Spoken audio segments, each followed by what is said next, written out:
Hello and welcome. Here's a sneak peek of today's episode. And as long as they stayed in her front yard arguing, they wouldn't be fulfilling that mission, a mission she suspected was essential to getting Earth back on her feet again. Hi, my name is Danielle Forrest, and on this channel I do videos about myself, my writing, and anything related to those topics. In this video, I'm going to be reading it from episode 12 of Fated Mates of the Drakoan, titled In Flagrante Delicto. Let's get started. Davin felt Jess tense in his arms, and he immediately knew something was wrong. Davin? She whispered, her voice quivering ever so slightly. Shh, he said, but he was now on high alert, his gaze scouring his surroundings for threats. As he squinted into the night, his eyes adjusted, picking up heat signatures in the darkness. Most were small, animals, or horizontal, people sleeping. It only took him a moment to spot what had caught her attention. A bipedal individual was walking in their direction. He tensed as well, his entire body wanting to react as his training had taught him. But he was at a disadvantage. He was currently locked to Jess, limiting his range of motion. Davin reached for his pants, which were currently tangled around his legs. He fumbled and jerked at them until he managed to pull a weapon from its holster. He lifted and aimed, his other arm curling around Jess protectively, as if that would make any difference whatsoever. Are you really going to shoot me, Commander? The approaching figure said. Davin sagged as he let out a breath of relief, his gun arm falling to his side. Damn it, Van! I could have shot you. Van finally stepped out of the shadows, his stride sure as he crossed the street. Would you have really shot me? Davin resisted the urge to growl at him. It wasn't Van's fault. He'd been the one to simply walk away. He was honestly surprised Van had come alone. It would have been perfectly within his rights to bring the entire team along to search for him. They were on a mission, after all. He could have thought something had happened to him. It could have been dangerous. Van had taken one hell of a risk coming here on his own. Then Davin was jarred from his thoughts as Jess finally squirmed away from him successfully, her pants pulled up her legs before he'd even missed her body heat. Davin frowned as she stepped off to the side, curling her arms around her middle. He reached out, wanting to pull her into his embrace once more, but the moment he took a step to breach the distance between them, the mess of cloth and equipment around his legs tripped him up. He stopped to right his own clothing, but by the time he finished, Van laughed, drawing both their attentions. It took several more long moments for Van to stop laughing, then to get his breathing under control. Even then, there was a slight wildness he wasn't used to seeing in his staid friend. Van shook his head, as if trying to shake off the episode, then looked to Jess before turning his assessing gaze back to Davin. So, this is her? Sorry. Jess was trying desperately to tamp down on her embarrassment as the mystery man approached. Long moments later, he stepped into the light, and she could see that he was another Drakoan, like Davin. This alleviated at least some of her concerns. But she'd still been caught, literally with her pants down. That had never happened to her before. Hell, she'd never even participated in the time-honored tradition of the Walk of Shame. Then her brain registered that Davin had called him by name. He knew him. Who was he? Was he a friend, a rival, a subordinate? Davin had said he was a commander, right? That sounded like a pretty high-up position. Which was when she noticed that the pressure that had kept her distracted and uncomfortable for so long was finally gone. Unwilling to wait a second longer, she awkwardly scrambled to her feet and jerked on her yoga pants. Then the newcomer, Van, said something about her, and she snapped her head up. What's going on? Meanwhile, Davin was quiet as he, too, donned his pants. The awkwardness of the moment was amplified as they each failed to fill the silence. Jess's gaze jumped from Davin to Van and back again, expecting someone to say something. But Davin's friend seemed content to simply stare at him, as if that alone could mine the answers he sought. What answers was he looking for? Had Davin done something wrong? They stared each other down like two gunslingers, causing the already uncomfortable moment to drag on longer and longer. At first, Jess had her arms wrapped around her middle, feeling embarrassed by being caught in such an compromising and vulnerable position. But as the moment dragged on further and further, her death grip on her ribs gradually loosened. She stared the two down, trying to piece together this unspoken puzzle she found herself in the middle of, but it was useless. Davin seemed mostly defensive, probably at being caught like that, and his friend was like reading a brick wall, giving nothing away. Finally, she got fed up. Okay, what the fuck is going on? Who are you? She pointed at the new guy, firing off questions as fast as her lips could move. Why are you here? Why are you angry with him? He turned to her, his gaze inscrutable, then turned back to Davin as if all answers lay with him. She turned to him as well, a sinking feeling of dread settling into her gut. The entire scene felt ominous. The dark and quiet street, the shadows, the mystery figure being outnumbered. A part of her just wanted to go inside and forget all this ever happened. Hell, what she really wanted was for the world to make sense again. But that was never going to happen. The world had changed and nothing said she had to like it. Jess frowned, curling her arms around her torso once again. She was starting to feel a slight chill, and she wasn't sure if it was the weather or the situation. She's my mate, Davin finally said, breaching the silence. A frown slowly stretched across Van's face, somehow managing to darken the red scales there. I guessed as much.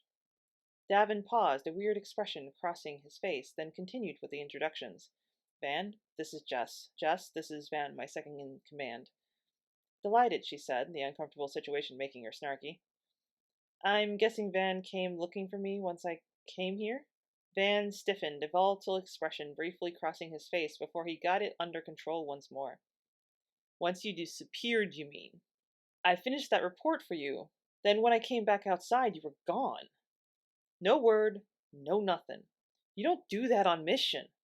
What the hell were you thinking? I wasn't. Van scoffed. Clearly. Don't start, Davin snapped, taking a step forward. You have no idea what this is like. You're right, I don't.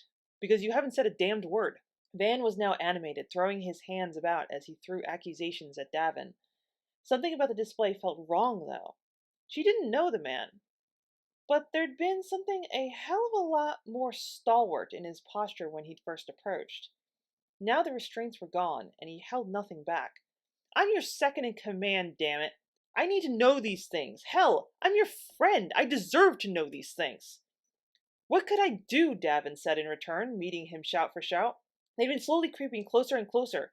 Now they were practically toe to toe. Jess almost wished she had some popcorn now that the discomfort of earlier was gone, and the dam had broken between the two friends. You could have told me. And do what? I don't know exactly. They seemed to run out of things to say, but that didn't stop them from staring each other down like two guard dogs, both at the ends of their chains. Entertainment over, she knew she needed to stop this. An argument could be productive, but this certainly wasn't. But what could she do? She was half afraid they would lash out at her if she tried to intervene. Again, the fighting dogs analogy came to mind. What would she do if it was two humans fighting? She threw out idea after idea before one stuck. Well, it's better than nothing. She opened her mouth and gave it a try. Okay, I feel like I'm missing something. Are you two lovers or something? They both balked, jerking away from each other as if they'd been burned, causing her to smile triumphantly. Well, some things are universal. Van straightened, facing her as he adjusted his uniform, smoothing down lines that were already pretty much straight. His demeanor returned to that more composed mode he'd been in when he'd first walked into the light only a few minutes before. Davin took a steadying breath, but couldn't seem to look at her. Jess stepped forward, compassion making her want to pull the two men into her arms for a hug. Why don't we start from the beginning, okay? All right. What do you know? Van said hesitantly. Personally or globally? She said with a chuckle, trying to further break the tension.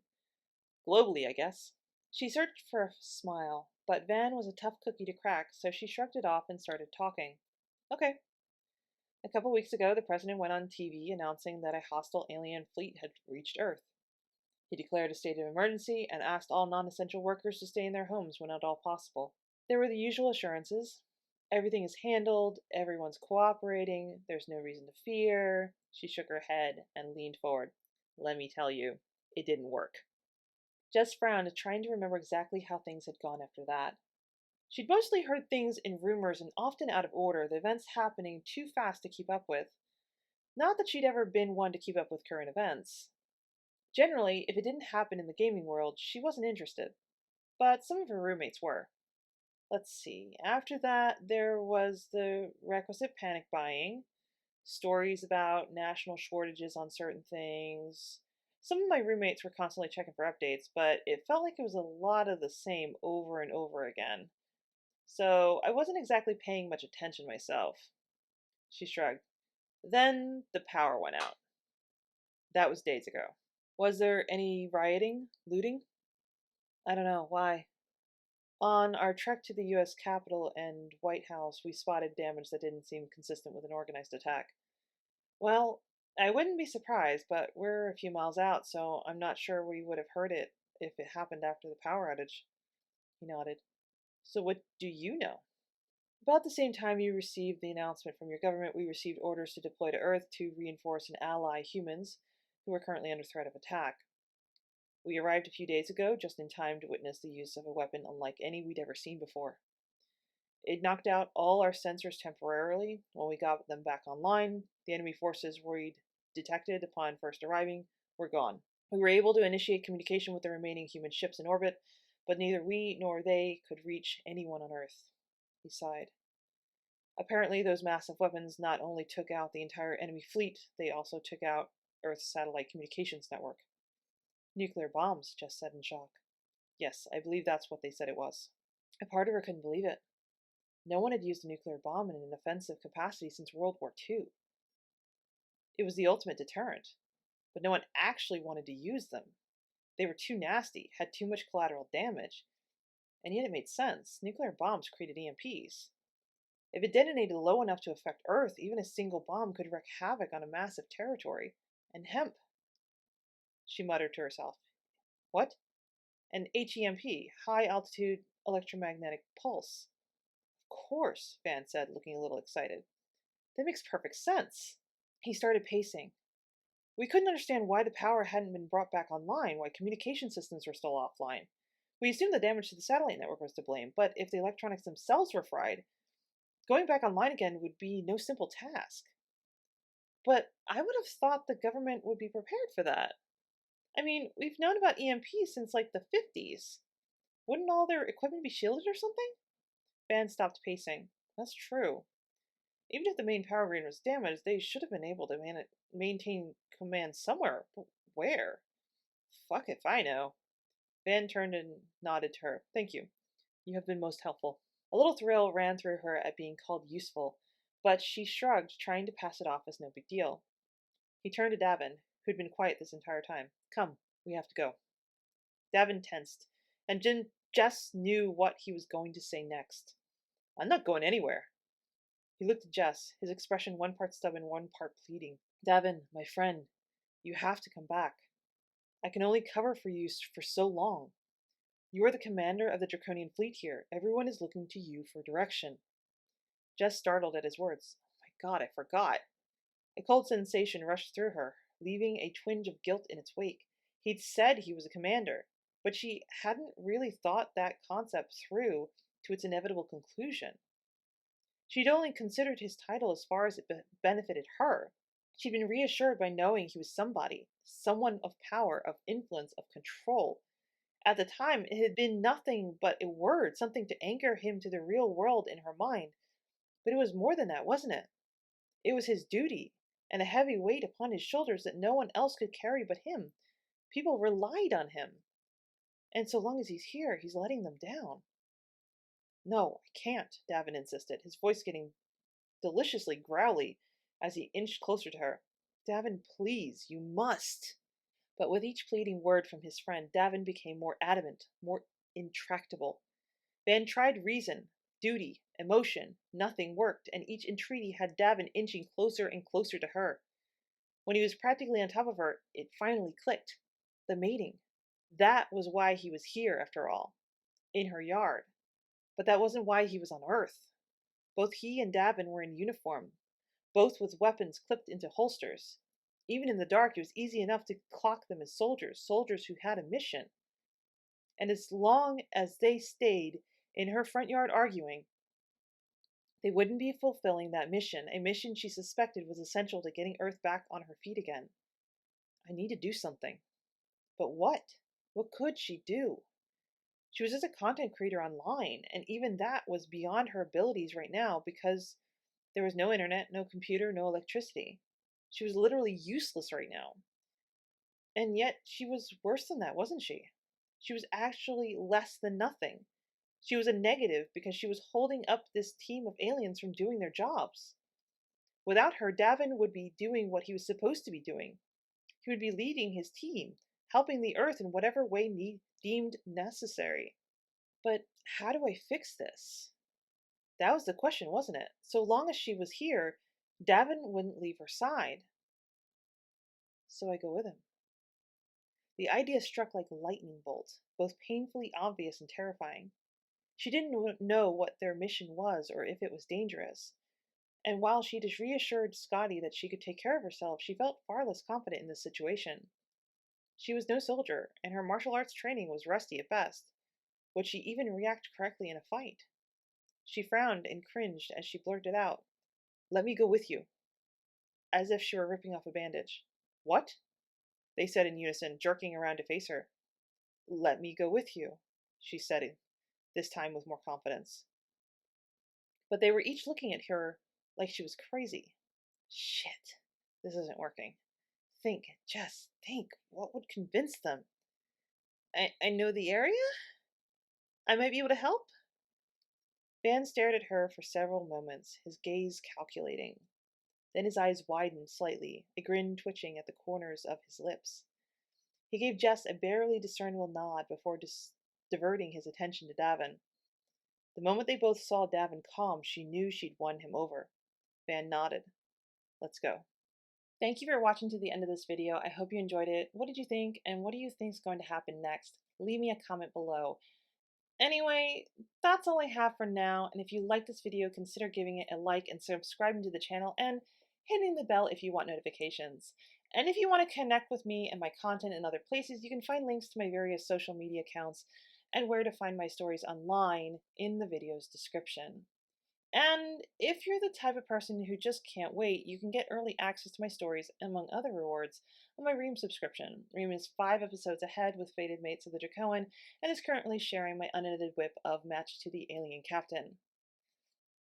Until next time, here's a few things you can watch while you're waiting for my next video. Bye!